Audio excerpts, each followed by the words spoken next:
distribution in a sort of maybe more, you could say, hopefully real-life setting, showing you how one can work with probability models as a part of being maybe able to handling your budgeting or your daily work procedures or planning, or it could be used in a business, in a company from a planning perspective maybe.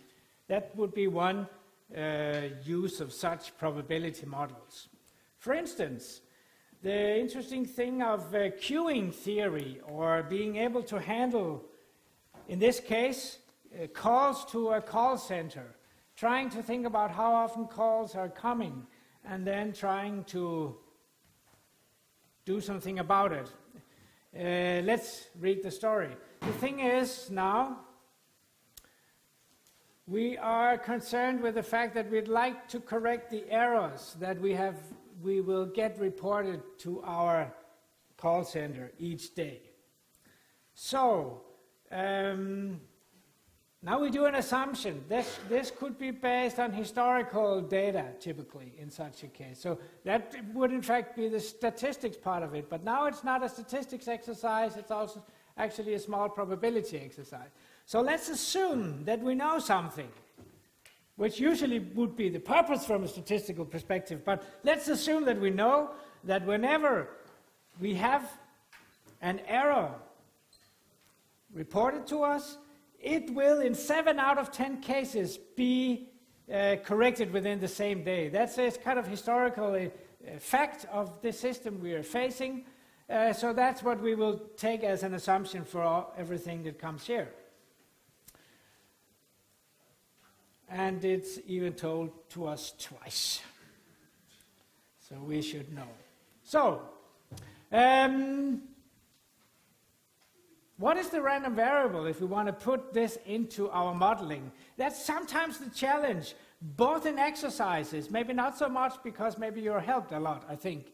But in real life, of course, when we help people, when I go to Novo Nordisk and help them, or somewhere else, when we face some specific challenges of everyday work of Novo Nordisk or a phone company like this, we have to put their everyday challenge and problem into math to be able to help them, usually. If that's not what they need, they probably don't need to speak with me, so they could speak with someone else. Usually when they speak with me, it's because they need something like that.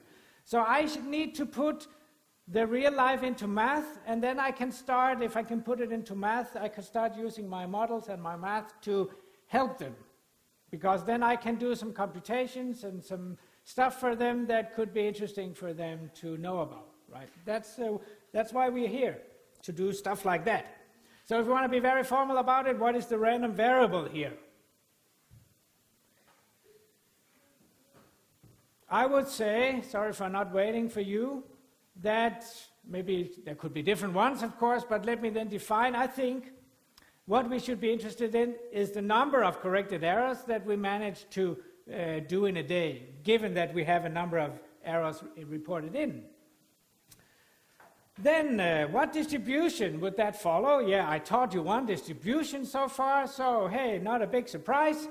If we think about it, whenever there are some assumptions, it may not be quite true actually, but let's try to, and then we would discuss the assumptions. And for instance, the assumption is that each individual error would be handled completely independent of each other. Might not be true actually. Maybe a big error would tend to have a guy speaking with another guy, and then he would mess up the other thing going on. So maybe that's not true, but it's an assumption we make. And then we can sometimes think about whether that's a valid assumption, but it's an assumption we make, that the individual handling of the errors are to be taking place independently of each other. That's the assumption. Then it follows a binomial, and we can start asking about probabilities, because having put a real-life phenomenon into a system that I know, like the binomial system, then I suddenly can start handling and talking about the probabilities of different things happening. For instance, the probability that we would correct all 6 or 6 errors on a day.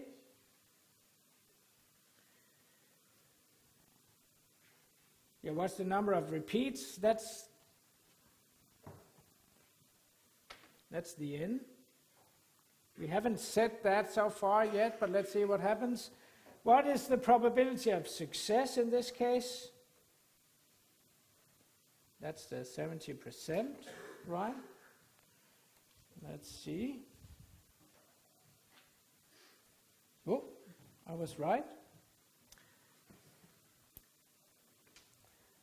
The 6, yeah, I don't think we were ever told, but apparently that was also the case, that we were thinking about that we had 6 errors reported, and let's try then, given that situation, with n equals 6, p equals 70%.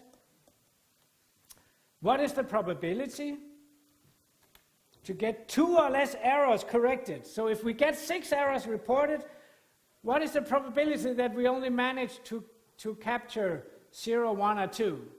It's not a good event, of course, but let's see how bad. What's the probability that we can go that bad on a day, right?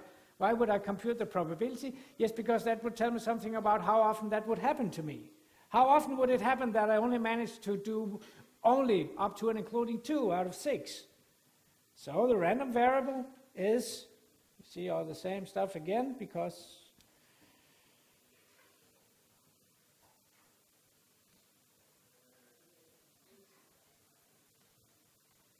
we need to find this probability. Hey, how do we find it in practice then? What would you do, you think?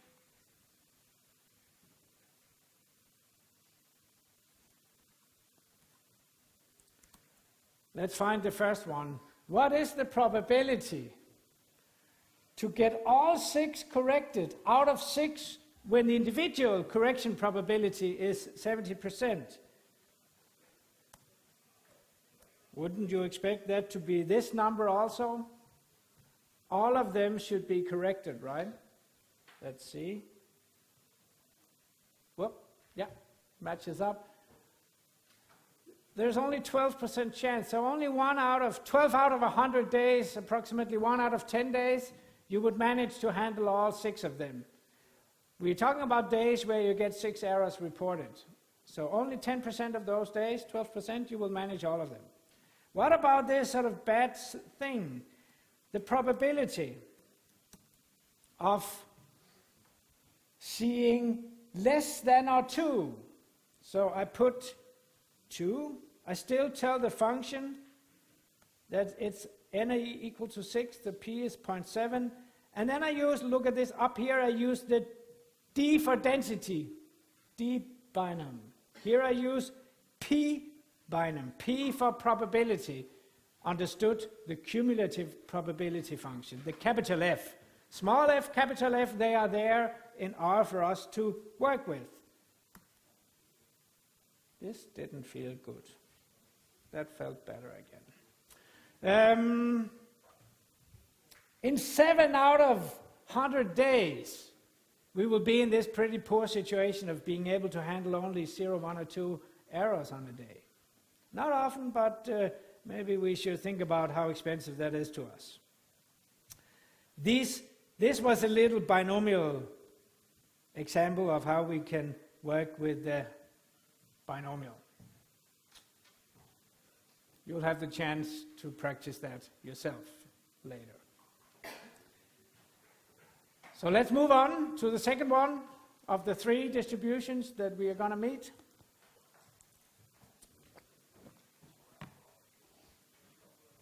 The distribution